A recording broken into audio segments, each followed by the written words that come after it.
Hello, Yeah. everyone, and thank you for watching another edition of Pink Sock Podcast. Hi, Anders. How are you doing, brother? Today we have a very special guest. We have Eric 13 of Combichrist and I think Sex Slaves. It might be a former band, but he has a solo He's act. a friend band. Yeah, we'll find out when he comes on. We also have a few announcements to make for upcoming guests and shenanigans. We have Pink Sock Reacts. We agreed on Wednesday at 5 p.m. Mountain Yeah. Standard Time. We are going to be reacting to what, Garak? Because it was your choice this time. Yes. So we're going to be reacting to three songs by two of my friends' bands, Bad Reborn and Molly and the Crows. They both released two they both released two songs in the last week, and they both sound pretty good. And we're going to be reviewing those two, and there's other three songs by them. So Sweet. Can't wait. Cannot wait. I love listening to new music. And I like all yes. kinds of music. So we might even react to polka. I don't know. I don't fucking know. We have a lovely guest coming up after I think it's next week. Hold on. No, that's it this week. September 6th, we have Michael McVeigh coming on the podcast. And then we have, of course, our mental health episode. We will be discussing mental health in the music industry because Michelle Taitian works for the Drive Foundation. She's the co-founder, and she helps spread mental health awareness for music. We also would like to promote Sabbath Sunday Iron Worship podcast. Their podcast is every Sunday. Is it live or is it pre-recorded? We do it live on Zoom, but we didn't. He called it off for another week because he's Well, doing the convention at the moment. So. let's not promote that then. Like he still can. You can listen to the previous episodes. And then we have the MGC Connection, which is a great podcast. We're not going to try to butcher his name again. Say gelato because that's what I said, and I said that to him. It has a good ring to it. Gelato, Mark Gelato. Mark Gelato connection, dude. And then you guys, since you enjoy podcasts, go check out our friends at Calabrese's Mystic Cult of Horrors podcast. It's a great podcast. They interview all kinds of bands like we do. They're in the same realm as we are. But without any further ado, we have our guest in the back. He is actually dressed now, so that's a plus. We have Mr. Eric 13. How you doing, brother? What's up, guys? How are you? Oh, doing Good. lovely. Doing lovely. I love your shirt. What do you think of the fact that they replaced Dusty with the guitar tech? First, rest in peace, Dusty Hill, legend, absolute legend, Icon. I'm a huge fan of ZZ Top. Actually, I didn't plan this shirt or anything, just what I found at the top of my suitcase. But I love Dusty Hill, rest in peace. With bands, band members change. This is a little different thing when someone iconic and legendary dies. The other guys, you still want to make music, perhaps. Mm-hmm. I think there's those two camps. Some people say, you should never play again. Zeppelin, when Bonzo passed, they never did it again. And that's cool. But sometimes, maybe Billy Gibbons, he's still got the itch and wants to make music, or maybe needs some money. Mm-hmm. I try not to fault anybody, but I would still probably go see him as long as they do it, with some fucking class. Well, what's very respectful, though, is Dusty Hill had some health problems before he passed. I think he had like a hip that needed replaced or something. And I guess he gave the blessing before he passed. Okay, well, there you go. So, in my opinion, doesn't mean shit. So what Dusty said, it's okay. Yeah. I mean, same with Charlie Watts. There's these people, right? I saw some Instagram commentary of people saying Stones should stop, or, and there's both factions. I saw the Stones a couple of years ago, maybe 4 years ago, and I got to tell you, and I love Charlie Watts, the same thing, but he did not look good. Well, frankly, none of them look good, but they're up on strings. I think it's I give them. They have my blessing to the plan they had. He was already not doing the tour, the upcoming Stones tour, and I don't think there's any disrespect to Charlie that they go on with the tour. Myself, right? Like the Stones, I'm sure Charlie would want them to continue on because they had his blessing while he was alive to go on Yeah, tour without him. exactly. So what's the difference? Like, Exactly. and with the Stones, like it amazes me that like no disrespect to the guys at all, but some of them guys, the fact they're still alive just blows my mind because the shit Keith Yeah. Richards has been through. Yeah, let him keep playing, man. You know, and that's the Right. way as an artist. You know, like Lemmy. You know, it's the way you want to go out. Like, Yeah, what are they going to do if they stop making music? This is who they are. This is their right. this is their identity. This is their passion. Obviously, it's also their job. You know, I mean, I feel the same way. Like I've said it before. I'm on the Willie Nelson plan. I don't have any plans to stop making music. It's like I hope I'm like that. I hope when I'm 75, I still have the ability to get on stage, or that people want even to see you. I mean, look at the Stones. I don't want to see him again, but that's pretty cool. It's cool that you got to see them though. Yeah. Like I have a friend that was lucky enough to have seen Zeppelin, but that was when they did that random one-off reunion in London. Remember that? When Yeah. they did it with the son, With Jason Bonham. Bonham. Yeah. Yeah. But he said it was kind of weird because when a band hasn't performed that long, they didn't sound right the first couple songs because they only did like one or two rehearsals. But after that, it was like the magic had sparked. So yeah, I hear what you're saying. Bands really like the fans should mind their own business and either enjoy the music or I mean, I go. don't mind the discussion. You know, that's part of fandom. People Yeah. people love to wax philosophical about their bands and talk about what songs they like or what sets or what lineups they like of a particular band. With bands that have rotating lineups, I definitely know that thing. But switching back to concerts, I've seen ZZ Top several times, and they're awesome. We played the same festival of them a couple of years ago. We played Hellfest in France, which is a massive, massive festival. And ZZ Top played, and they were so incredible. That was one of my favorite festivals that I've ever been at and performed at. And part of it was that I saw ZZ Top live, and they had this amazing backstage artist area. It was actually up on like a second floor with this giant like roof deck that all the artists could watch like both sides. Just so well done. But for ZZ Top, I was like, I got to go in the crowd. And I left and I went out way deep into the crowd, and everybody was partying. It was magical. They were so incredible. They were so incredible. And it's incredible because like they are older, but they sound like they did like 50 years ago. Like they never lost their step. Because I've had various friends see them that, yeah, Billy still sounds crisp. They're on fire. It's one of the best shows I've ever seen. Now, I'm also a huge fan. Have you seen the documentary of ZZ Top? Yeah. It was on Netflix or something like that? Well, it's funny. I saw ZZ Top also in concert in Philadelphia a couple years ago. Yeah. And at the concert, they announced that they had just made this movie, and they said it's this is much way prior to it being on Netflix. And they said, we're having some select screenings of this movie. And after the concert, I looked it up, and there was one in my area on a certain day. And I actually called my dad. I said, you got to get tickets to this. We're going to this movie. And I went and saw it in the theater. Yeah. That ZZ Top thing. And then later it's come to Netflix. I've actually watched it a couple times again since, just because it's so great. It's funny. Those guys are hilarious. Well, they played just up the road from my place a couple of years ago. In Wollongong? In Wollongong, yeah. There's an entertainment center just like 10 minutes away from my house. What was it called? The Turnip Center? An entertainment center. Oh, entertainment center. I was like, that's an interesting name for a stadium. Yeah, I know, right? And they've had some pretty big names, like pretty big acts played there. But like ZZ Top and like Cheap Trick played there. My dad went to that. Nice. Told me it was really good. I missed out, but I never got to see ZZ Top. Wollongong. Now wait, I got a question for you, Mike. Yes. Where are you? I am currently located in Phoenix, Arizona, but I'm going to be moving back home to Ohio here in the next month. You're from Ohio because you have elements of a Philadelphia accent. Yeah, I'm from now Ohio. That you say you're from Ohio, now it makes sense. Yeah, we kind of adopted the West Virginia, Philadelphia accents into one. Yeah. Yeah. I never got to see ZZ Top, unfortunately, but I plan on still seeing them because they still sound great. I've seen videos.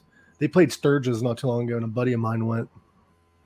And incredible. So your stage name, how did you come up with Eric 13? There's a lot of different musicians with numbers. I don't know if you guys got together and came up with this. Well, I thought it was funny the post you made about Wednesday. So the big reveal. No, there's no relation between Wednesday and I. We're friends. We've toured together. In fact, I've played in his band.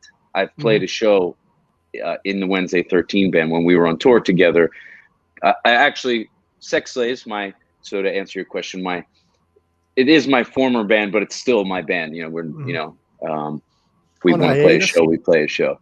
I'm sorry? You on a hiatus or just? No. I mean, just, it's funny because people would say, oh, are you going to make an announcement? I'm like, no, we don't owe anything to anybody. If we want to play a show, if we want to take 6 years off, we do. It's like, but anyway, Sex Slaves toured with Wednesday, and we had met years ago, and then Combichrist has also toured with Wednesday. But one show, their bass player Troy, great bass player, had to miss a show, so I filled in and I played bass in Leipzig, Germany for Wednesday 13, and it was so fun learning the songs.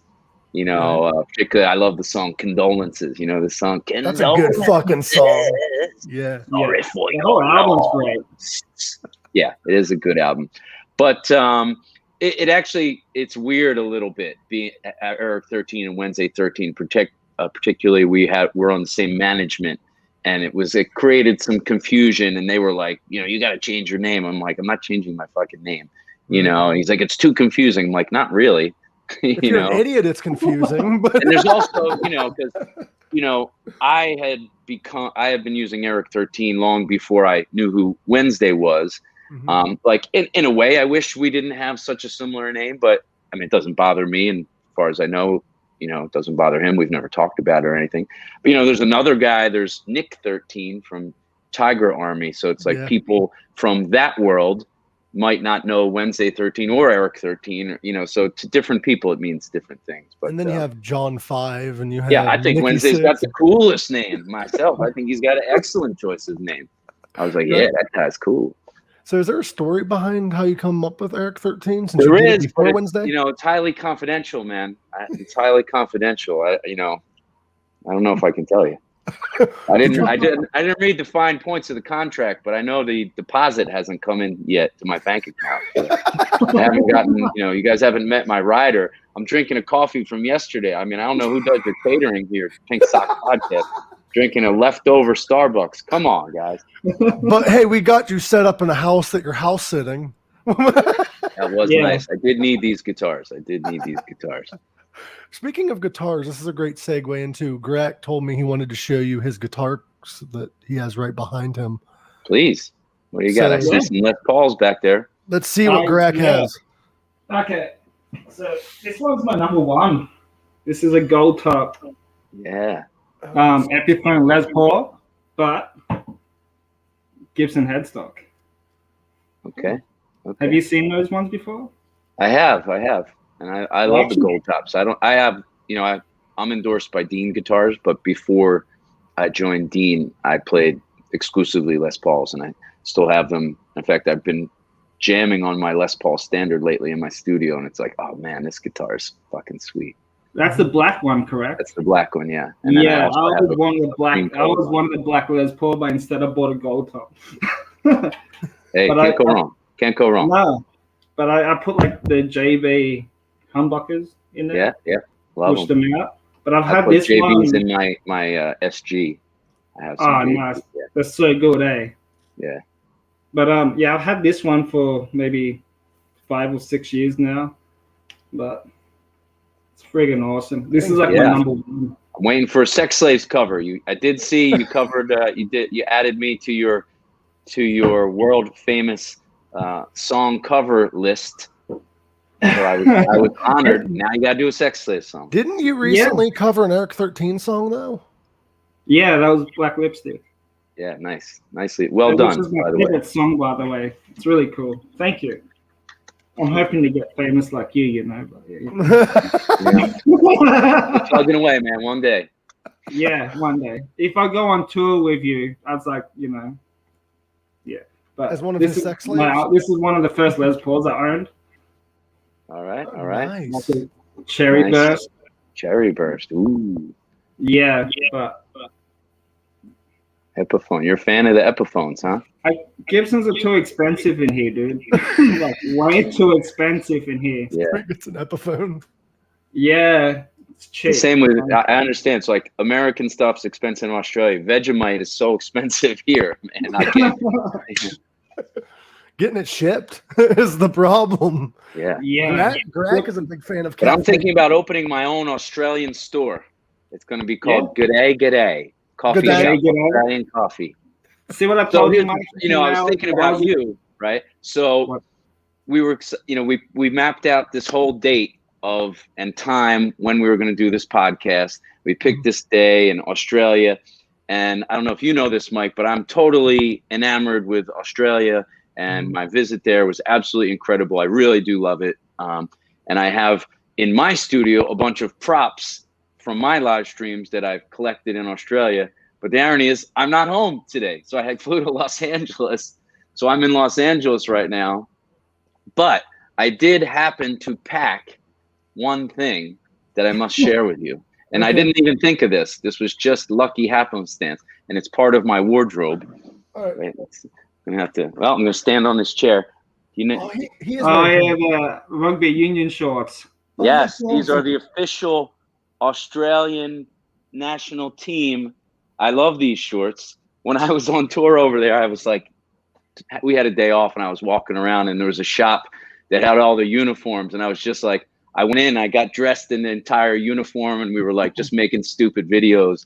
But I ended up buying them. And so I still am representing. Yeah, Well, man. Let's I hear your respect Australian that, accent. dude. Ah, good day, mate. Hello, Bill the Bird. Oh, Marvin the Magpie. How you doing, mate? You know, Told this you, guy, Mike, Sam you Cotton. can pull off the Aussie accent so well. It's fucking awesome. I've been practicing so much. Well, again, I'm so upset that I don't have my props. So I have Kylie the koala, which is this little koala thing. When you press it, it goes g'day, g'day, and then it goes coo-ee, And then I have a new prop in my studio, which is it was from this antique store in Philly, and it's this kangaroo wood carving. And I had seen it on the wall, and I was like, "That's interesting." And I did a fundraiser in my live stream a couple of weeks ago just to raise money so I could buy this kangaroo wood carving and hang it in my studio. And it was a success. And now I have Peter Garrett, the transgender kangaroo wall carving in my it's ace, mate. It's ace. Oh, Claire knows. We need to bring you back just for an Australian episode. Yeah. Yes. Let's have an exclusive. And I've been learning I have an Australian top 10. I made my own top 10 greatest Australian songs of all time. I do a whole Australian themed song night. Yeah, I'm into it, man. That's fucking He awesome. gets Again, right where do I into go it, from dude. here? Do I get a pet kangaroo next? I don't know. Greg will send you Unless one. if you want to get knocked out by one, but yeah. Who's that one kangaroo that was super buff, like crazy arms and chest muscle? You know what I'm talking about? Yeah, I saw the picture. Yeah. of that. Yeah. It's like Frank or something. His name or Paul. He has like a normal name, but that guy. You know what's terrifying about kangaroos, though? If you're walking and you see a kangaroo in water, don't go in the water. Kangaroos are known to drown people and animals. Really? that go in the This water true? with them. This true, Gork? He asked me that question as well, and I'm like, I don't know. All I know, they're very protective and defensive as well. So Have you They ever can had kill an you. encounter with a kangaroo? Every morning. no, fuck no, No. no. You really Australian, mate? Come on, Yeah. mate. I thought like you leave the house, it's guaranteed there'll be a kangaroo outside. At my mom's place, there is. Yeah, my mom lives like 4.5 hours away from me, and I go and visit her maybe like once a year when I get time. And and sometimes like we just see like random kangaroos just hopping around in their yard. What did That's you awesome, do? Say man. I want fuck these? kangaroos in my yard, man. Like I'll wake up in the morning, open my blind, and it was just a kangaroo just staring at me. Yeah. Yeah. It's like that episode of the Twilight Zone where William Shatner's on the plane and he opens the window and he sees the alien. That's you. You wake up in the morning, and you're like, and you open up, there's a kangaroo right at the window. Yeah, I'm the fucking alien. Like, hey, mate. So is that why you moved so far away? You're like, fuck these kangaroos. I'm gonna get the hell out of here. Isn't that the Twilight Zone episode where he's like, "There's something on the wing, thing that Ace Ventura later on said." Yeah, I was gonna say you sound like Jim Carrey. You're imitating Jim Carrey, imitating. Is that what you're going for? Yeah, I'm the master of imitations. I can imitate somebody else imitating somebody else. That's how I do. I love that. I love that. What are you gonna show us next, Greg? Oh yeah, this is my new guitar, man. This is my Schecter. Okay. This is the last guitar I bought before we're in lockdown, which I made. Now I'm broke. No. Are you into Avenged Sevenfold? That's like the Avenged Sevenfold style. Yeah, but the neck on this is so smooth and so light, and it's just easy to just shred. Even though I can't shred, but you know what I heard about these guitars? That when people smash the guitars on the ground, these won't break if you do that. Oh, so try it, Greg. Yeah, it breaks. Eric, what the fuck, bro? Is that a prank that you pull on people, Eric? You'll tell them, hey, it won't break on stage, and they do it. And you're like, oh, fuck, I didn't know. I read it somewhere. Yeah. But I actually like the color in this, like this black color. It's really good. But nice. Yeah. I'm gonna change the pickups, and I got Jim Root's signature EMG pickups. I'm gonna put in sometime soon. But yeah, man, this was on sale for like $800, down from I think $1,200. Wow! All right. Yeah, so it's my favorite. But I got this one in drop B because I like playing in drop tunings. The best guitar he has is acoustic. Oh yeah. I like to tune mine to C sharp. It's the saddest of keys. I love your Spinal Tap. Really, yeah.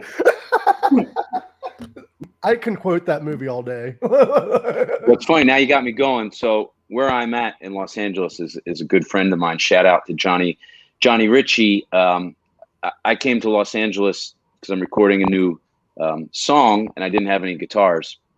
And I texted my buddy. I said, "Yo, can I borrow a guitar?" He says, "I'm not home, but just go to my place and pick one out." And I walk in. I mean, look at this. I mean, you can see there's a selection. These are all vintage guitars. These are Gibsons and Gretsch from the 60s, the 70s, these Tellys. There's like a 50s Telly. It's like I sat here for like 6 hours on Friday afternoon just testing out all these vintage guitars. I'm like, holy shit, this is amazing. And after all that, I picked one out. It sounded absolutely incredible. And I took it to the recording studio, and we did a song on piano. This one's called Smell the Glove. Oh, no, it's Lick My Love Pump. That's what it was. Lick My Love Pump. Smell the Glove. Well, what's wrong with this album cover? David, it's literally a picture of a woman with a leash, and you're forcing a glove in her face. I'm switching characters here. Did you see the video of when Spinal Tap met Metallica? I think I have, because I go on a Spinal Tap deep dive every couple of years and just start watching everything again. Spinal Tap, I think, is the greatest comedy movie ever made, in my personal opinion. They're also the greatest fake band ever made, besides Death Clock. Death Clock also good.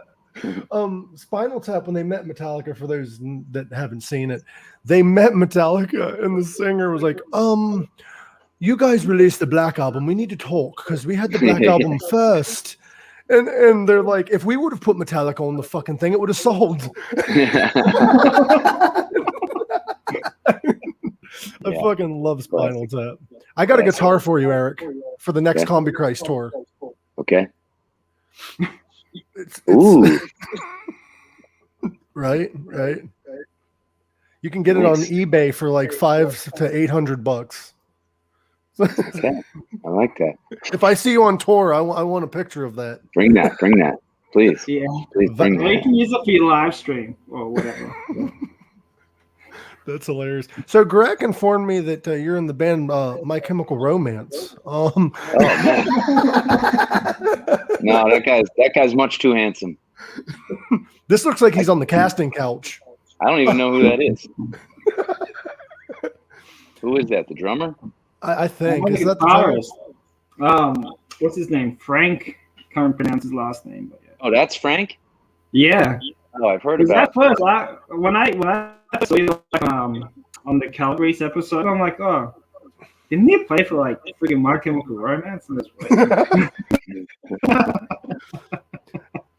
We get people that look like other people on here. We have The Rock over here. We have. Yeah, I like that.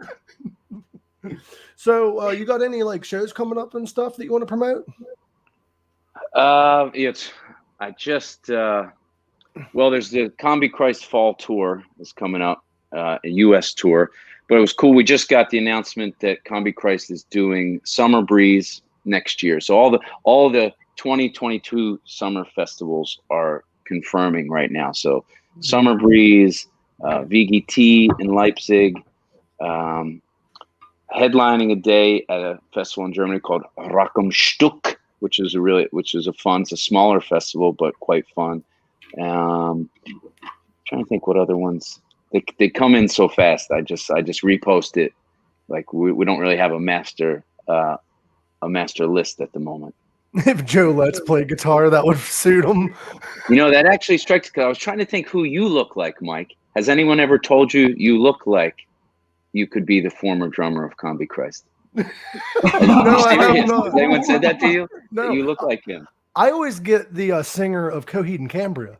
Ah, I just met him a couple weeks ago. Nice. I did a show in New York. My old songwriting buddy in Sex Slaves is friends with him, and he and I did a show in New York. And the singer of Coheed, Claudio, came out to the show, and I met him for the first time. So he came to see it. Super nice guy. But yeah, I can see that. He's also you do have those flowing locks. I have the sexy locks. Yes. It took me a while to grow, but it's here now. I like it. I love Coheed because like there was somebody that asked me how I describe Coheed because they never heard of them before. And I'm like, think of like Rush, but like harder rock. Like he has that. I wouldn't want to insult him and say they're the emo Rush, but pretty close. I look like Weird Al. I get that a lot too. Yeah. I get Weird Al Yankovic a lot. So you've toured the country. You've been in Combichrist for quite some time. Do you have any crazy road stories you'd like to share? That I'd like to share? Yeah.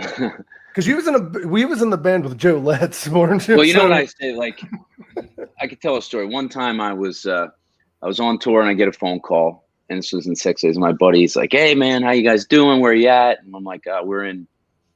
I don't remember where we were at the time. Phoenix, Arizona. And he's like, "Oh, what's going on? What was the show like last night?" I'm like, "Oh, well, we did this thing and we had this crazy after party and everybody ended up back on our tour bus. And then, I forget the actual story. Then the police came, and next thing you know, we're all naked in the police car, and the police went and bought us beer, and they came back, and then they gave us a police escort out of town, and it made it look like they were pulling us over. I don't know, some ridiculous story."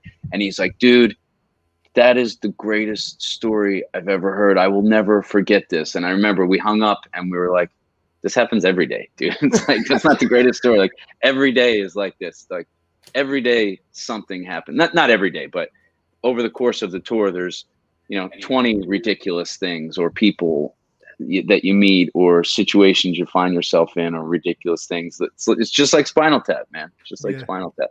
You're backstage and. But go ahead. Sorry. It's crazy as hell because like I hear stories that people that are nuts, but I've seen so many musicians tell like off the wall stories and it's just like nonchalant because it happens all the time. Yeah, totally. Like I heard a story John 5 said where he had a party in his hotel room and this woman had to pee.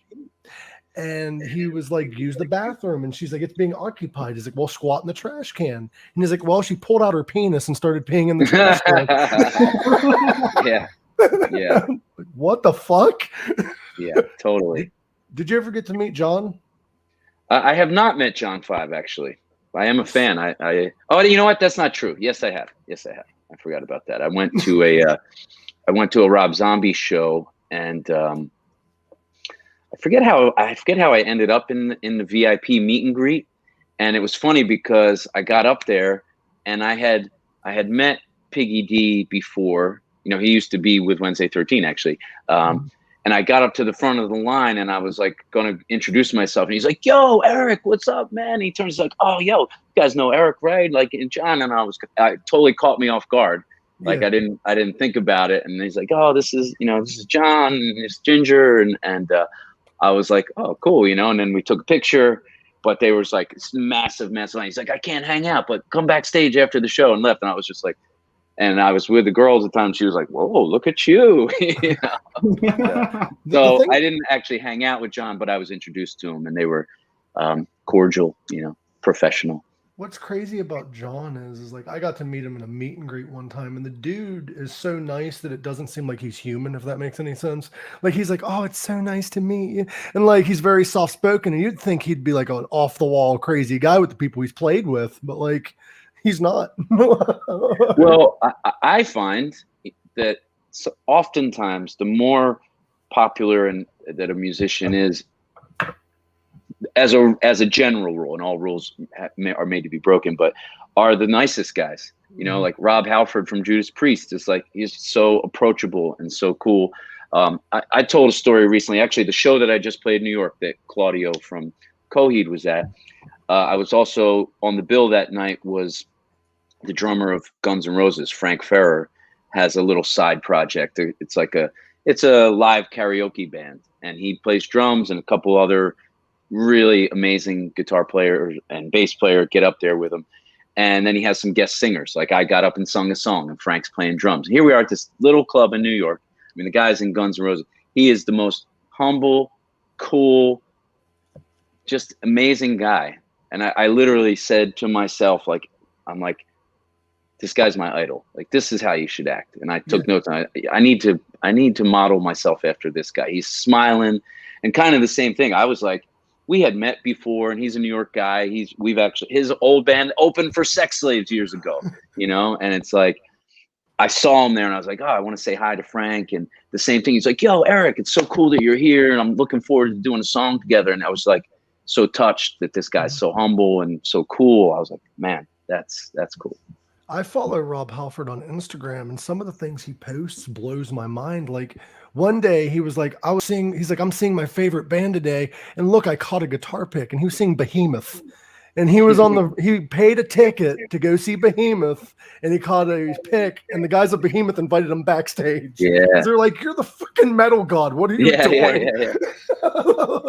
I think it's funny though. Some metal people. All right, I'll tell you a funny story about Sex Slaves. Is when we used to tour, and we had a lot of friends in the music industry, and like a guy, he was actually in Danzig at the time, and he's like, yo, he calls us, he's like, we're fucking partying right now, we got Sex Slaves on a tour bus, like, yeah man, what are you guys doing? We're like, we're on tour. He's like, oh, check this out, and he turns, like, holds the phone up to the radio, and it's like our most ballad love song. Like, I don't want to call one of my own songs cheesy, but on a scale of the most cheesy song I've ever written, it's like that song. It's a love song. It's like, one more night. And we're like, this is the song you're listening to? And he's like, yeah, this song rocks, man. I love this song. We're like, well, cool. That's awesome. You know what Grak's favorite love song you wrote was? What? I want to chainsaw your face. Yes, that is a love song. Oh, is it? It is a love song. Oh, shit. I should have covered that one instead, because I learned that song in 5 minutes. Yeah. Do you have a backstory to I Want to Chainsaw Your Face? Because I'm sure Grak wants to know. Yeah. My ex-girlfriend does not appreciate that song. But I also wrote a song called I Want to Kill You. And it's like, it says, you broke my heart and I want to kill you. Now, that is pretty harsh. But it's a love song. It's a love song. You're hurting so much. You broke my heart, and I want to kill you. You know. Well, I mean, you're kind of like your lyrics aren't as violent as Wednesdays, so I mean, you're on a good path. Well, that was always the thing that I thought was funny. It's like sex slaves would get, you know, the name sex slaves really created a lot of problems for us. I bet.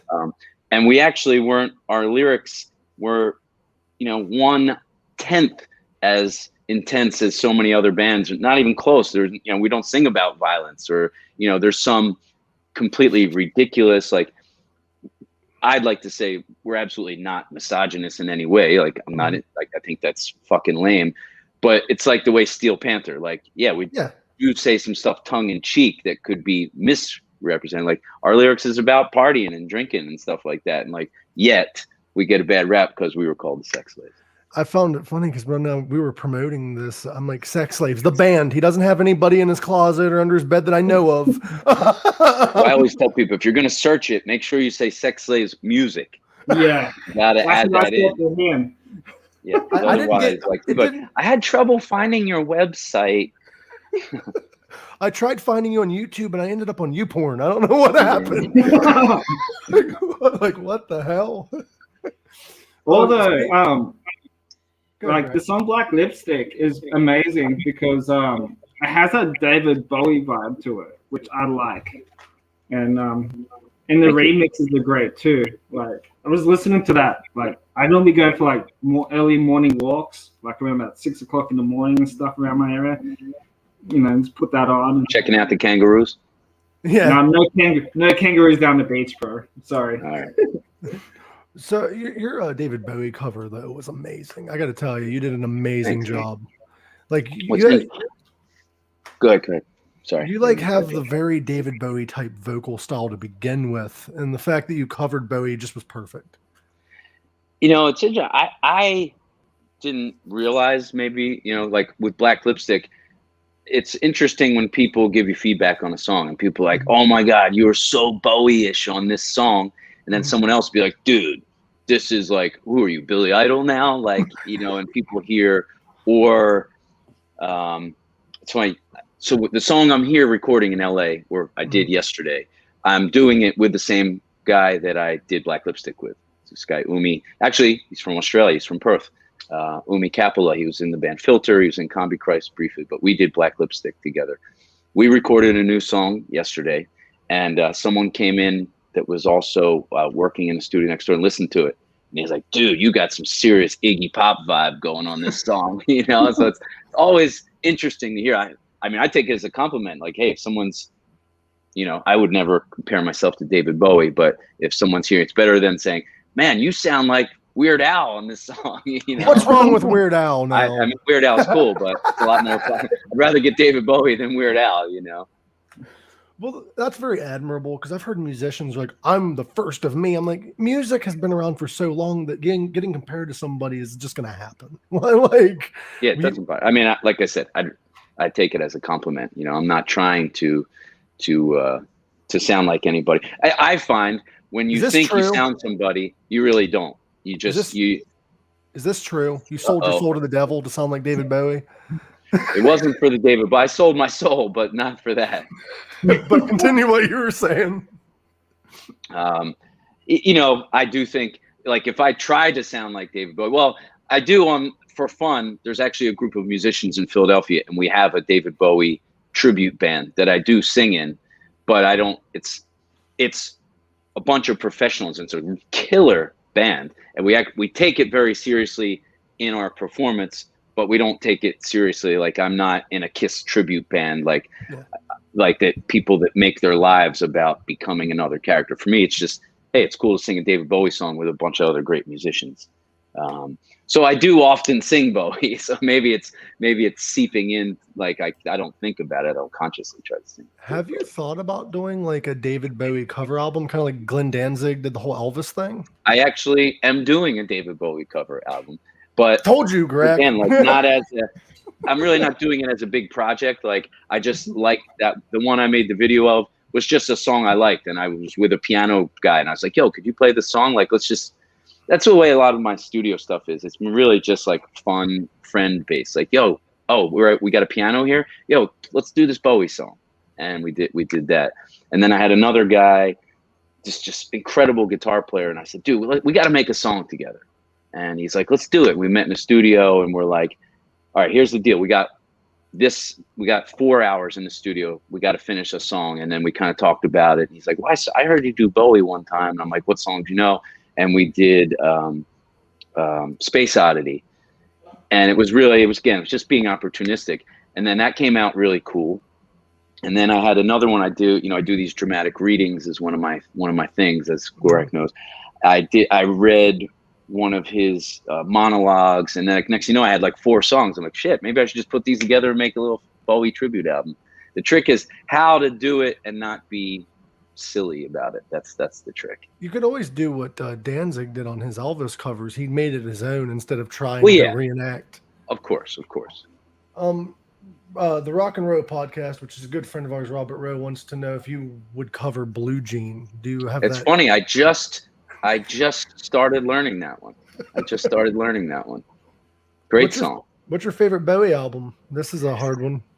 Low is my favorite Bowie album. I mean, Ziggy is Ziggy, and I of course love that album, but it's reached a point, like many other classics, like you got to give it a rest. Like I can't listen to Ziggy Stardust every day.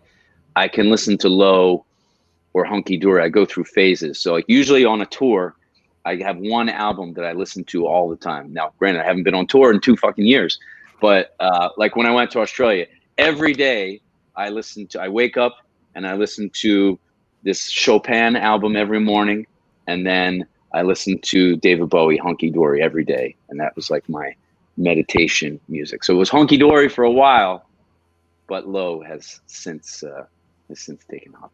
Favorite albums for people change on the mood anyway. Yeah. Like for me, like I'm a huge fan of various bands, but one of the big ones that got me into metal was Ozzy. And like people list their favorite Ozzy albums are like Diary of a Madman, whatever. And I'm like, those are overplayed. I'll throw on some Osmosis. I'll throw on some shit that like doesn't get very much radio. I'm Blizzard all the way, man. I love Blizzard, but like sometimes I want to hear. That's one of my all-time favorite albums. That's in my all-time top 10. Period. Blizzard is. Diary is amazing too. But I love all Ozzy. I mean, I'm a massive Ozzy fan. The 80s stuff I don't like as much as, or the later 80s stuff with Jake E. Lee. I like it, but not nearly as much as Blizzard and Diary, man. Those are the albums for me. Did you hear the RR outtakes from Diary of a Madman? That was man. Did you notice that the guitar riff he was playing was Bark at the Moon? No, I didn't notice that. Re-listen to it. It does the like dun dun dun dun dun, and then he goes into a solo. And I'm like, that is Bark at the Moon. They had to have taken some inspiration from that take, because it's this like almost identical. Bark at the Moon. Back at the Moon. You're a huge Ozzy fan. Can you do an impersonation of the Ozman? There you go. How was that? Let me tell you something. What we're going to do is we need to go and fucking tour again, because this pandemic is fucking killing me. Sharon, what the fuck's going on? Your little head shake brings that home. Nice. Yeah, I saw. Well, we played Ozfest a couple of years ago. Well, technically, it was a Ozfest Not Fest. Yeah. And technically, we played on the Not Fest day, not Ozfest, but we drove like 25 straight hours from the show before so we could get there in time to see Black Sabbath and Ozzy, and it was worth it. I mean, granted, I didn't drive; I was laying in bed in my bunk, just cruising along. But what a concert! It was one of the best sounding concerts I've ever heard. They were so incredible. And Ozzy, but I thought, not being morbid, but I was like, he could die at any moment. Right. Like, I'm so glad I'm seeing this. Like, I hope he doesn't die, but I'm like, I'm a massive, massive Black Sabbath fan. You know, since I was a wee lad, I've loved Black Sabbath, and so to see him, that was the first time and only time I saw Black Sabbath, and I was just like blown away. They sounded great. Holy shit, the sound. But Ozzy was like, he didn't look great. He could sing great. That was the weird thing. He sang like amazing, But then his banter sounded kind of like what you just said. Yeah. You know, he was kind of like, oh, all right. Well, what's crazy is I never got to see Sabbath. I was supposed to see them at Madison Square Garden, but I didn't have a ride at the time. I've seen him twice. Fuck you, Greg. But no, I saw Ozzy solo like 3 times on his farewell tour. And what's crazy is the guy like shuffles to walk and shit, but when he gets up on stage, he's like running in place. He's got all his energy back. It's like nothing's wrong. Of water in the crowd. I mean, he's Ozzy. There's a reason he's one of the greatest ever. You know, again, not being morbid, like just think about the day when Ozzy passes. You know, it's gonna be it's like when Lemmy, but more. I mean, Ozzy's he's a legend. He's icon, legend. All those words that are thrown around, over thrown around. I mean, this guy, you don't get much more legendary than Ozzy Osbourne. I mean, if you get to see Ozzy on a night where he talks, it's like watching a stand-up comedian. Because when I saw him, he was like, I would like to introduce you guys to my band. We've got Zach Wild on the guitar. We've got Blasco on the bass and my drummer. The fuck's his name? And then Zach Wild whispered in his ears, like, fuck it, the next song's Paranoid. And he looked back and apologized to his drummer and continued playing. Who was the drummer at the time? Tommy Clefidis. Yeah. Well, I hate to say, I don't like to do Ozzy, but he fucked up Tommy Clefidis' name at the show I saw. No joke. Tommy Clefidis. Yeah, he did. He slurred his words, and that's when it was like, oh man, like that didn't sound good. Like he couldn't even say it. Did you catch Sabbath at the final tour? Yeah, it was the end tour. Yeah, I went to that as well, and I bought like tickets for like the VIP sound check. Oh. So I went to the sound check, and you weren't allowed to film on your phone, so because they wanted that experience to be for you. So they got everybody's phone that went there and like put it in the bucket, and they kept it. And it went for like 35 minutes or so. But then I still remember this, and I was in the front row.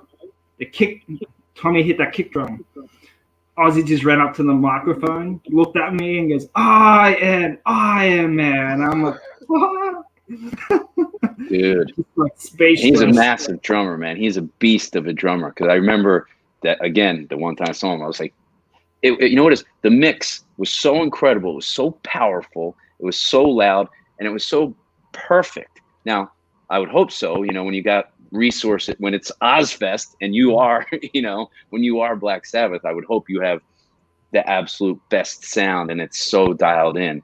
And just like that, like I felt the same way. I'm getting goosebumps right now thinking about that show, man. It was one of the best shows I've ever fucking seen. So you said that, I actually decided, I said, you know what? I'm not holding my camera up the show. I'm going to enjoy this. Yeah. And I enjoyed it. But then I did pull it out. I'm like, I got to get something. And this video I have is so amazing. I'm like, fuck, I wish I videoed this whole thing. I could watch this again. Like this 40-second clip I have on my phone, I still have it. I can watch it and get goosebumps watching it again, right? Any day. Yeah, I've got pictures. Stuff like that. I've got. Sorry, Mike. No, go ahead. I think we're lagging. Go ahead, Greg. I'll say what I say. I still got pictures, so that's just something that's gonna stick with me forever. You got a picture with Ozzy? Oh no, I'd like the concert, but Ozzy is singing Iron Man to me. It's just one of those things that would never go away. And then the chick behind me yelled like, "I love you!" I'm like, bitch. He's singing to me. He's singing to me. Yeah, but it was great. Like, and the whole band sounded great too that night when I went and saw them. So yeah, man, I want to watch. I watched. Did you see the movie they made about the end tour? They made a documentary. Yeah, documentary. Incredible, man. Highly recommend it. In fact, I'm thinking now I got to watch it again. You guys got me pumped up right now, man. I'm like jacked up for Black Sabbath right now. Did you watch the documentary 9 Lives of Ozzy Osbourne? No, I've never heard that one. Gave me goosebumps. It was released for, I think, AMC, but you can find it like streaming. I don't know exactly where, but it covers his entire career. And he's sitting there and they're like, do you want to talk about it? And he's like, talk about what? And they're like, the time you tried killing Sharon. And he's like, oh, yeah, sure. And they told the story. And they're like, do you regret it today? And he's like, it's not my fucking happiest moments, I'll tell you that much. And he's like, I have nothing to fucking hide though, so I'll talk about anything you want. And then what's hilarious is it's a documentary, so they can cut out whatever they want. And there's a part of the documentary where I was like, okay, I have to take a piss. And he got up and walked away. You need to watch it. It's fucking hilarious. I love it. Yeah, man. It's like the ZZ Top. I've been having trouble sleeping lately. So I've been really watching a lot of. I love music documentaries.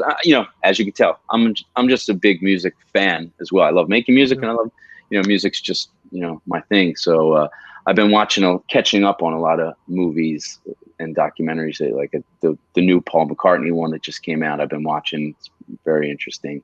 What was the other one I just watched? The Tina Turner movie that just came out. That was actually pretty. It's actually pretty sad.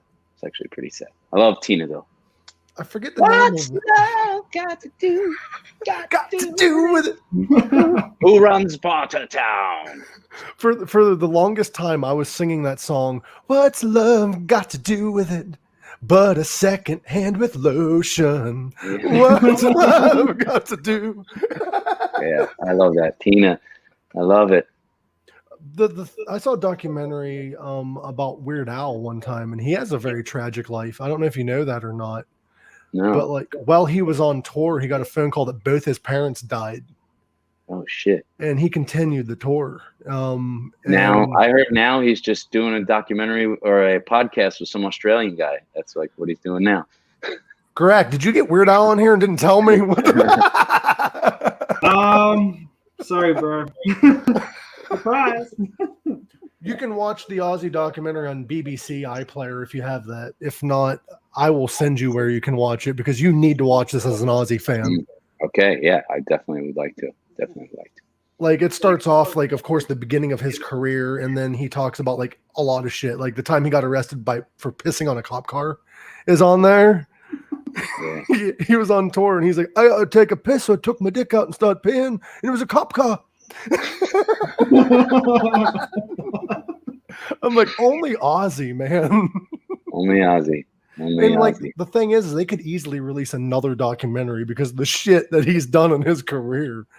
I have a buddy that went and saw him live in the 80s, and he had to poop, but he didn't want to leave the stage.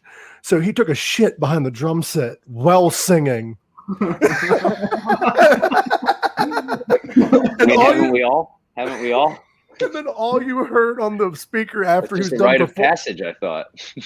After he was done, he's singing. He's like, "Anybody got shit paper?"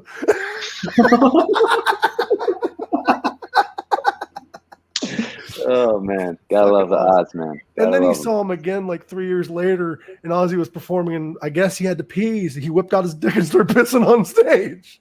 Oh my god! Like, oh my god. The crazy thing is like, not to be morbid or anything, but I almost witnessed Ozzy dying on stage. And where was it at? Louder Than Life a few years ago. Ozzy was headlining, and he went to take a drink of his water, and when he normally does Mr. Crowley, he'll put extra water in his mouth and spit it up in the air. And I guess he breathed in some water and started fucking choking during Mr. Crowley. And the next like 3 songs was really like wasn't vocally good, and people was like hating on him online. I'm like, you do realize this motherfucker still performed and almost died in front of you?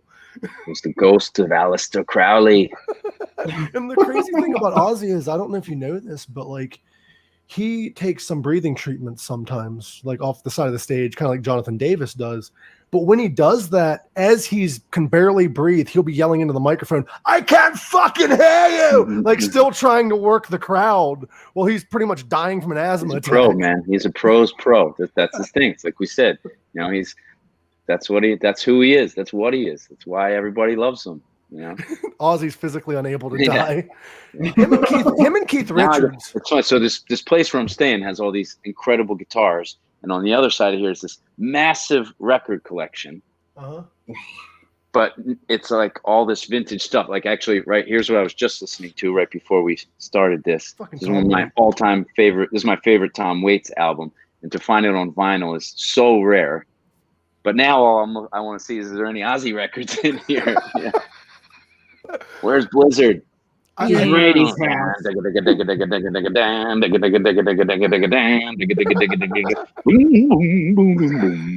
Another Rudy thing Sarzo, is baby. when Randy did a lot of his solos live, he'd play songs that later on became songs. For instance, he did a solo with Quiet Riot when he was still with them that later on turned into Mom, I'm Coming Home. Like the intro riff. And I'm like, holy shit, like this dude was way ahead of his time. Like, damn. Sad story, man. Really sad. Like his death, Ozzy said to this day, that's the only regret he has is not stopping him. And another crazy story, I'm not trying to be morbid with this, but it's a joke that's been going on for years. When Cliff Burton died, there was actually a rock, paper, scissors shoot type thing between him and Lars, who's going to get that bed. It was him and Kirk. It was him and Kirk. Yeah. And a lot of people were like, man, I wish he would have won so he didn't get that bunk. Oh, man. Oh, man. Like, oh. But then you never have, give me fuel, give me fire, give me that. Yeah. Give me food, give me fries. Oh, give me you salad wouldn't on get the side. Saint Anger. Yeah. Saint Anger, we could have gone with that. Would have avoided Saint Anger. Who's texting me in the middle of a podcast? Come on. Oh, it's my mom. Oh, hi, Mom. I got a phone call mid-podcast last podcast, so you're good. You're good with texts. Now, usually I like to get a pizza delivered in the middle of a podcast, but I'm in unfamiliar territory right now. Plus, I don't order pizza in LA, except at the Rainbow. That's if I get pizza in LA, it's from the Rainbow. This is a great segue because Garak wanted to know. I know that he mentioned this to me. You have shirts that say Pizza Fund. Does that money actually go to your Pizza Fund, or 100% of the proceeds go directly to the purchase of pizza for Eric 13 himself? In fact, if you'd like to make a donation to the Eric 13 Pizza Fund, you can do it Venmo at Eric 13 Music or my PayPal, eric13music@gmail.com. Or you can buy his t-shirts and socks. Oh, yeah, you can go. You can get your own Pizza Fund socks, T-shirts, whatever Which else I got. Socks are very comfortable, by the way. We are professional here, so if you want to find it, you can find Hey, Eric 13 on all social media. Who's that guy? I know that guy. Or you could go on eric13.bigcartel.com, and that's where all his shirts are. Yeah. I saw the shirts, and I'm like, they're really good shirts. So I might get. Well, it started as like, the whole Eric 13 Pizza Fund started like everything else, just messing around like we're doing here. Mm-hmm. And at the beginning of the pandemic, I was live streaming so much, and that's when everything was first canceled. In one day, 100 shows were canceled. My whole year changed. Like multiple tours were sliced off, and it's like, this is my job. And I was streaming for my own sake because I needed to play some music, and then it turned out that people were into it. They say, hey, it's good to hear music.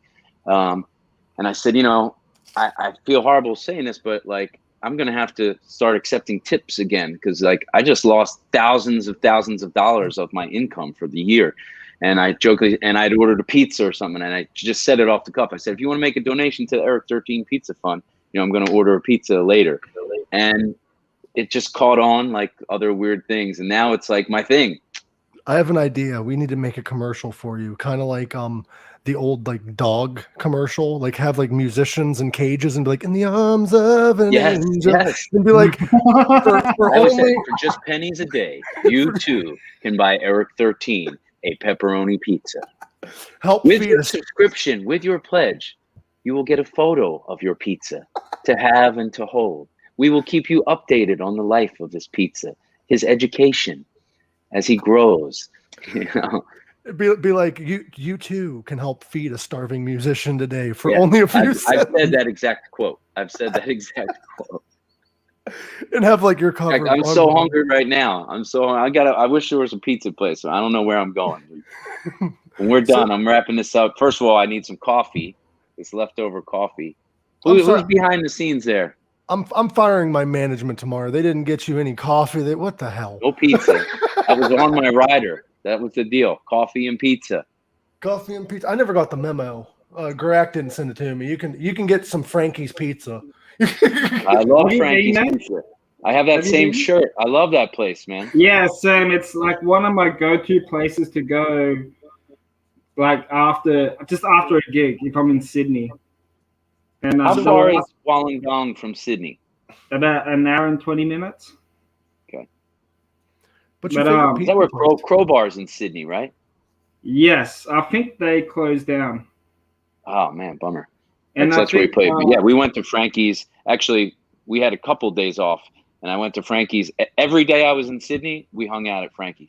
it's also it's such a great place because like they're open from 4 p.m. to like 3 a.m. in the morning every day, and there's always just live music going on. Yeah. And it's free Yeah, entry. they had a karaoke band. It was live band karaoke when we were there. My good friend Blake, he plays bass for them. He plays in a band called Molly and the Crows, and they released a new single on Friday, and I think you might dig it. Cool. So I'll look for the pink sock reaction video. awesome. It's good. Yeah. It's live on YouTube and Facebook. Same thing. You can subscribe, you can like the page and get all the notifications and stuff. But talking pizza, because I do enjoy pizza, what's your favorite kind of pizza and what's your go-to toppings? Pepperoni, classic pepperoni pizza. Deep dish or just traditional? New York style pizza is Oh, the okay. best pizza. I mean, look, that's where pizza was invented. That's the best pizza. You know, historically, everybody knows, or in New Jersey, boardwalk pizza. Like in Philly, my favorite pizza places are that classic New York style pizza. But Philadelphia has a huge pizza boom at the moment. So there's a lot of gourmet pizzas, wood burning stove. So, and I'm so into pizza. I've tried them all. I like a deep dish pizza, Chicago style pizza, Detroit style pizza, New York pizza, thin crust. I'll try them all, man. You're a Try 'em pizza all. whore. I wouldn't go that far. I don't just sleep with anything. It'll be like AC Slade loving Nutella. Yeah. Well, it I also, do love Nutella as well. Pizza Fund and my whole pizza thing has outgrown even me. So I don't eat pizza every day. You know, like I wish I could, but I have learned. I wrote a song years ago called Pizza Brain, which is the name of an awesome pizza place in Philadelphia. And one of the lines is like, I want pizza every day. I want pizza every night. If I could have pizza every day of my life, I'd be happy. That's what I thought. I truly believed that lyric until Combichrist on a tour a few years ago was our meet and greet was a pizza party, and we had pizza every day. And like 6 weeks into the tour, I was like, I don't even want to look at this pizza tonight, because as much as even I was like, all right, I can't eat pizza every day, or I didn't even want it. It's nearly impossible to walk up to a pizza and not take a slice. So I still did eat it. I had to, when you're begrudgingly eating pizza, man, that's a sad state to be in, man. I never want to be there again. I never want to get that low, man. I never want to be that low. Congratulations on your sobriety from pizza. Yes. Stella. I don't want. Was it at least stuffed crust? It would, and we were getting Domino's to save money. And look, Domino's, there's a time and a place for Domino's. Where I live in Philadelphia. Mm-hmm. I wouldn't remotely consider getting Domino's. There's a dozen pizza places off the top of my head that make incredible fucking pizza. But there is a time and a place for Domino's. One, when you're somewhere where they don't have good pizza, or you're on tour, or it's 2 a.m. and that's the only pizza there is. That's kind of like I'm out here in Phoenix and like people are like, let's get Mexican food. And I'm like, don't say Taco Bell. We're like an hour from the Mexican border. Yeah, you have real Mexican food out here. Yeah, exactly. I'm not a fan of Taco Bell, so Taco Bell, same thing. Time and a place. I haven't been to Taco Bell in 2 years because I haven't been on tour. But on tour, if I had to pick one, sometimes the bus stops and Taco Bell, I get Taco Bell. Because it's no cheap. Chick-fil-A though. No Chick-fil-A. No. Are you boycotting it like everybody else? I'm boycotting Chick-fil-A, which sucks because Chick-fil-A is actually great, but it tastes great, but they're just assholes. So I boycott Chick-fil-A. You can taste the homophobia in their chicken. Yeah, and it further sucks because they're one of the few chains that carries Coke Zero, and I wish like you go to Burger King and it's like Pepsi. I'm like, fucking Pepsi, get out of here. What do I look? I'm not in suicidal tendencies. I wish I was. That's hilarious. Did he ever get his Pepsi, by the way? He did. He did. I saw a meme actually not too long ago, and it was, Mike Muir holding a can of Coke in his hand, and it was like, this expose thing. He got a Coke instead of a Pepsi. That bitch. Yeah, love Suicidal.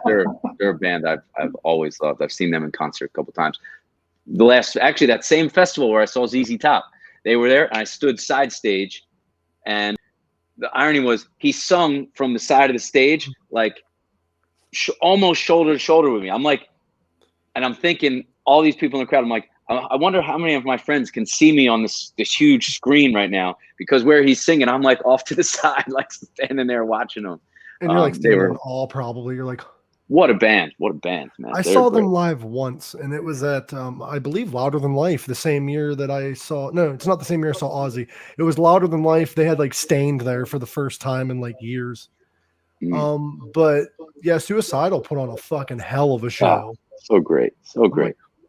Like I was shocked because like it's not that I didn't expect a good show, but like you don't go in there expecting that good of a show. Oh, they bring it, man. They're incredible band. Band. Holy shit! Bing, bing, and that bing, dude, the bass player of Suicidal's on tour with Korn right now.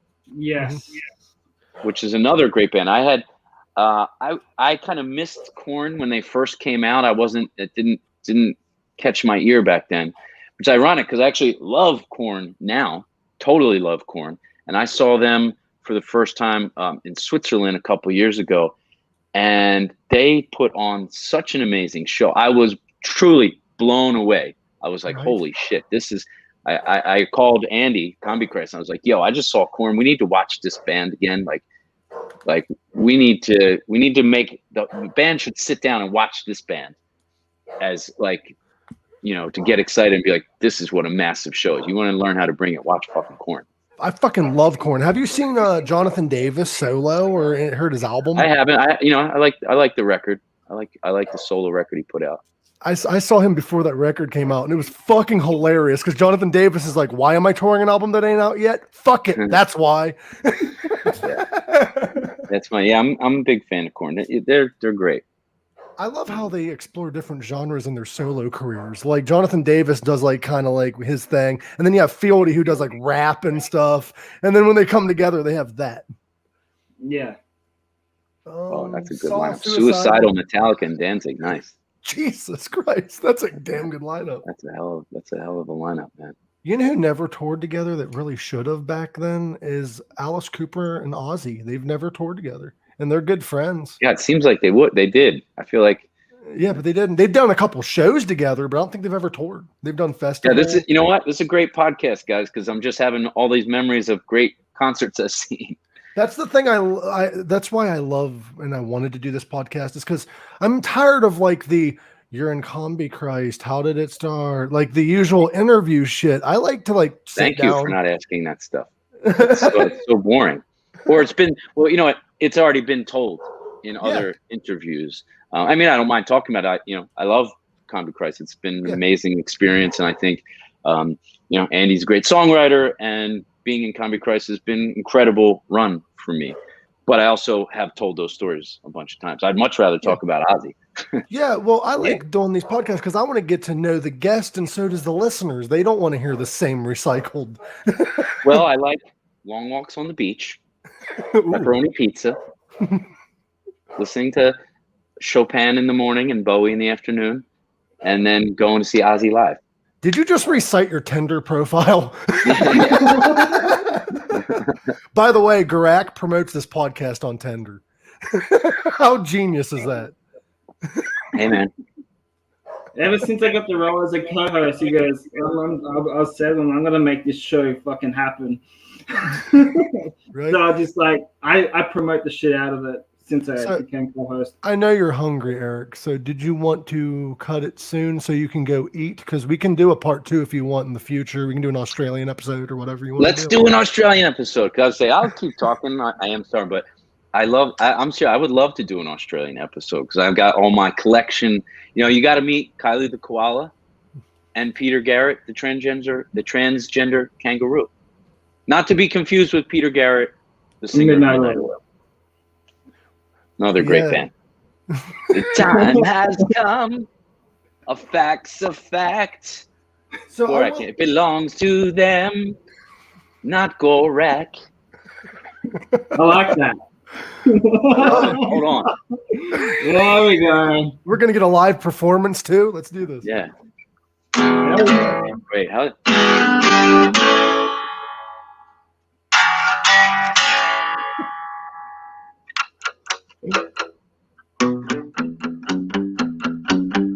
Out where the river flows, down there in the desert. Oh, da, da, da, da.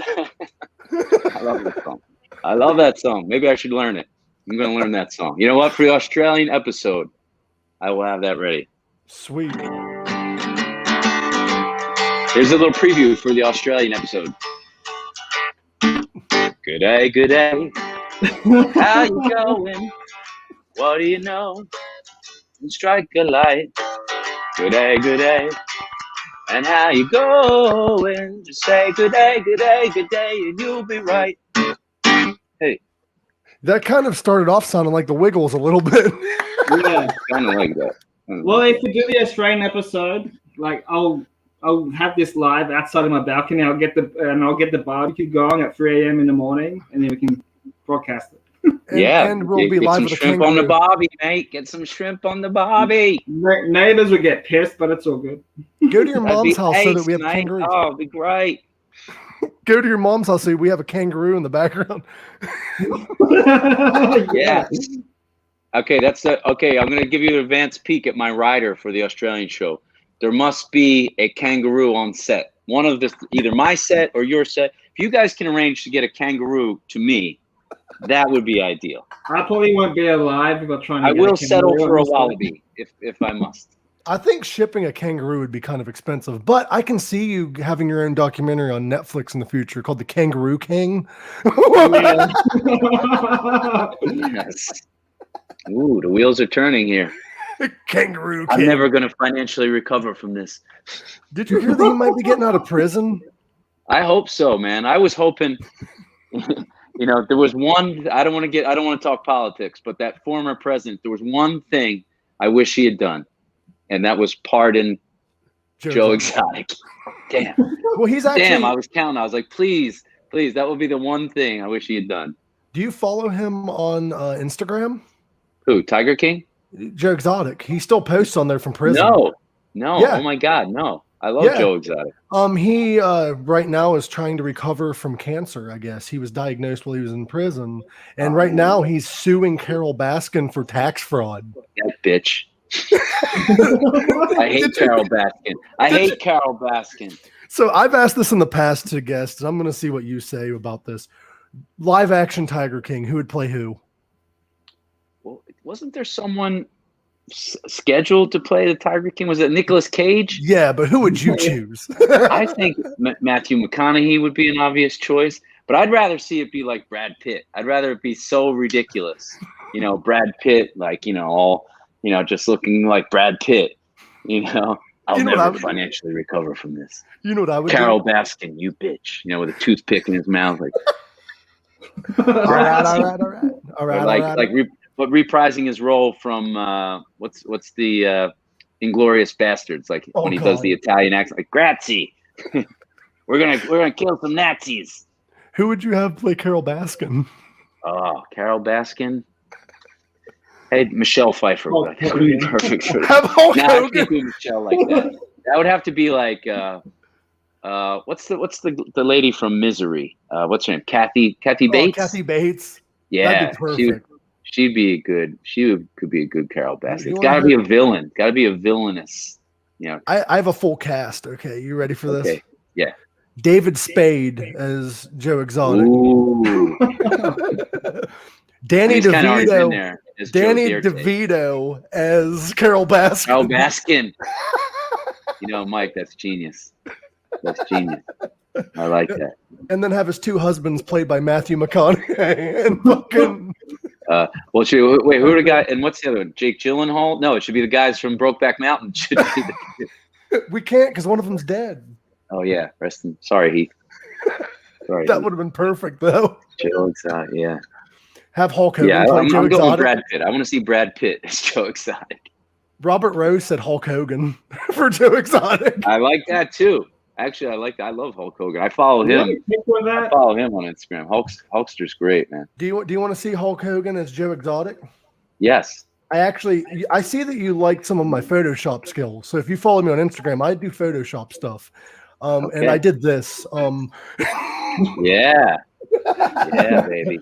Yeah, we got these tigers, brother. No, you know what? I would say I am a fan of your Photoshop work, with the exception of the Wednesday Eric photo. That one is just too troubling. You can't do Wednesday like that. Here I am. Wednesday's never been bothered by the fact that I'm Eric 13 until that picture. It was like a classic, like a Spider-Man thing. He's like, "Damn that Eric 13," and he crumpled it up, even though it was a phone, not an actual photo. He crumpled it up. Darn. Are you a Marvel or Star Wars fan? Because that's two things that I really enjoy. I love comic books and Star Wars. Star Wars, yes. I mean, Marvel, I've seen every movie, but I'm not. That's just because I watch a lot of movies, but I'm not like a diehard. But Star Wars, yeah. Let's dig into some fandom of Star Wars, if you don't mind. Okay. The prequel trilogy, the troublesome prequel trilogy. Did you hear about the original plans for the prequel trilogy? No, please do tell. Now George Lucas didn't come out and say this Hulk Hogan as Luke Skywalker. No, not that.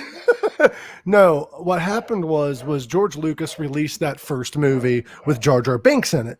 Now, he came forward and stated in the interview that this is supposed to mirror the original trilogy, but with the dark side versions of the light side people.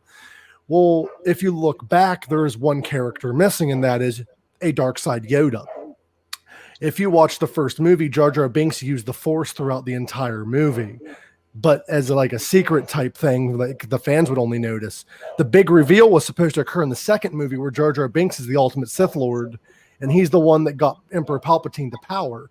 Now, in the movie, it didn't go like that, but Jar Jar Binks still gave him ultimate power. Okay. So, could you imagine that? Theory. Could you imagine that? Like, Misa, not so who you think I am. Theory that I was not aware of previously, but okay. Okay. Yeah. And George Lucas said he won't comment on it. He'll just let the fans do their thing. Gorak, you told me he wasn't weird enough. Sorry. That's part of my charm, Eric. Come on now. I'll reveal my Star Wars fandom is that when the novels first came out, the first one, Grand Admiral Thrawn, those books came out by Timothy Zahn years ago, way before the prequels were even out. I started reading the Star Wars books, and I love that one in particular. And prior to when they took all those stories out of canon, I had read every single Star Wars book that came out, every single one. How mad were you when they weren't canon? All the way till the end. I don't know if you follow the stories, with Jason and Jaina and, the kids of Han and Luke and Ben. It's not Ben Solo, it's Ben Skywalker in the earlier versions. But I enjoyed when I was on tour, I needed a little light reading. So over the years, I've read every single Star Wars book until they removed them from the canon. How mad were you when they removed it from canon? I just think it's foolish. I don't think it was well executed. Plus the stories, I thought, there was a period in the books that were there was a couple of years where they weren't great. They were just recycling a simple idea, and they were just, it just wasn't well done. And then when they finally took ownership of it later, they were great, and like Mhm. when I don't know if you're familiar with that portion of the with the Yuuzhan Vong, and it was like, dude, there were some dark stories and dark Right. books, and like it wasn't just the good guy winning, and it was like it became interesting again. Well, what's crazy is they were trying to say that George Lucas never intended them to be canon, which is 100% false. Because in order to have movies or shows made, George Lucas had to approve of the comic books because they had to match what he was making. When the prequel trilogy was getting made, they weren't allowed to make comic books about it or anything until the movie was made. So that is bullshit. All of it was. So I guess where I'm at now. Now I no longer. I mean, I'm watching The Mandalorian, but other than that, I'm not taking in any of the new stuff. No, I'm not boycotting it or anything, but it's like, it's just a little, commercialized. It's a little too Disneyized, and I understand it. It's amazing marketing, but some shows are for little kids, and so it's like I can't keep up with it all anymore. Right, The Mandalorian's fucking amazing. It was a great show. Like I fucking love it. Did you watch the last season? I'm not done it yet. In fact, I forgot. I don't know how. I'm like, wait a minute. I didn't ever finish that. I got to get back on it. I'm not going to spoil it for you, but it gave me Don't tell me anything. Don't tell me anything. You'll get goosebumps. Kangaroos on Tatooine. Yeah, you will get goosebumps watching. Okay, so for this Australian episode, oh man, now this is getting weird. Now we're in Star Wars mode. Should it be a Australian Star Wars? Should it be Tatooine in Australia and Wollongong? Isn't that I like that. That's awesome. Let's do it. So maybe on the next one we should do like an Australian Star Wars theme episode where we all dress up as Star Wars characters. I'm already dressed up like Chewbacca right now. Or a kangaroo dressed as a Star Wars character. Yeah, you got to bring an element of Australia and Star Wars. So you can't just be Han Solo, and you can't just be Jimmy Barnes. You gotta bring them together. Since Australians really love the word cunt, it should be called Star Wars: Revenge of the Cunts. No? Okay. I'll work on it. So Adam Nichols wants to know about Bus 15.5. Is that something? He's telling me to tell you. I don't know anything about Bus 15.5. Do you know anything about it? No. I guess that's a no. Okay. I don't know. There must be a different mic. But this Australian episode, do we have to come up with Australian names for each Star Wars character too? Are you learning Bark at the Moon? He's writing a theme song for us right now. I don't know. Wait, that's ding doom doom doom doom. Oh, I don't know. Yeah. So I know. What's hilarious is Ozzy. That song actually fits now. Where am I? I don't know. One time, a buddy of mine saw him in Pittsburgh, and he thought he was in Cleveland. He didn't even know where he was. They do. They are similar. To be fair, Cleveland and Pittsburgh do have a lot in common. They do. They're both pretty places, but they have a lot in common. The only difference is, though, in Pittsburgh, driving through Pittsburgh is a bitch because you'll go under that bridge, and there's like the signs behind pillars, so you can't fucking read. Where in Ohio are you again? What part of Ohio are you? I live about 20 minutes from Wheeling, West Virginia. I'm in a little town. Okay, you're way down there. Yeah. All right. Yeah, I live in a little town near Morristown, Ohio. If you know anything about Ohio. How far are you from Wilmington, Ohio? I'm not 100% sure. Hold on. I think about like 40 minutes or so, maybe. Okay, yeah. So I was just there. I was just in your neck of the woods.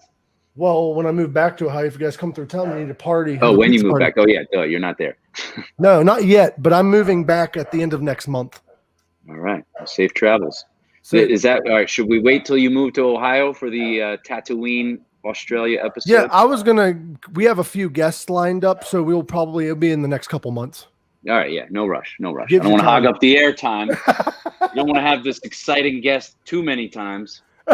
this Eric 13 guy. What we need to do is we need to get a hold of Wednesday and we need to settle this 13 debacle. And Nick 13 from Tiger Army as well. Yeah, then you got to get Nick 13 while you're at it, man. Have the whole 13 crew. You guys need to start a band. Call it 13. Call it. Well, because I go now because of my Instagram name, Eric 13,000. I went up a little bit, so I left those guys behind. They're just, You're like way ahead of them. Like you're even way ahead of Power Man 5,000. Like you're. Yeah. I'm like 2 times those guys.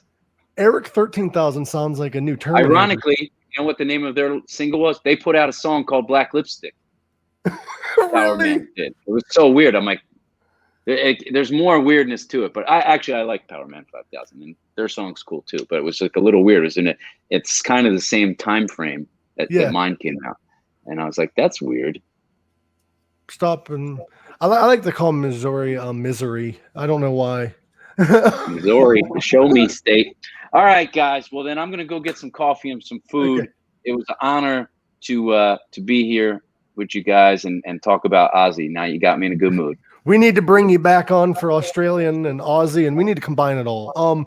Robert Rowe did send you a little bit of money for your pizza, so. Oh, thank you so much, mate. I was a good guest, and I turned my phone off during the so I wasn't getting any notifications. But thank you. I will. You know what? Maybe I got to go get a pizza. I guess I got to go to the Rainbow. One more question. Since you love pizza, are you a Teenage Mutant Ninja Turtle? I'm Spike. It was nice talking to you, brother. Check out Eric 13 solo stuff, Sex Slaves. It's all amazing. Combichrist. I didn't even ask any Combichrist questions, so we'll have to do that another time. But it was nice having you, brother. You have a nice, safe day, and you have a safe tour whenever it happens, because it is a scary world out there right now. Yeah, it is. Yeah, it is. Especially. I appreciate it, guys. It really was. You guys really put me in a good mood. I love listening to. I am. I'm going to hang up and crank up some. I don't know. I don't know. Right, until then, peace out, mate. Oh, good day. Oh, ace, mate. Peace out, brother. It was nice talking. Yeah. See you guys. All right. Well, I'm going to do some promotional since he's heading out. I'll see you, buddy. All right. We offline now? No, we're not offline yet. We're not offline. Oh, we're going to be offline here in a few seconds. Remember, everyone, live long, rock hard.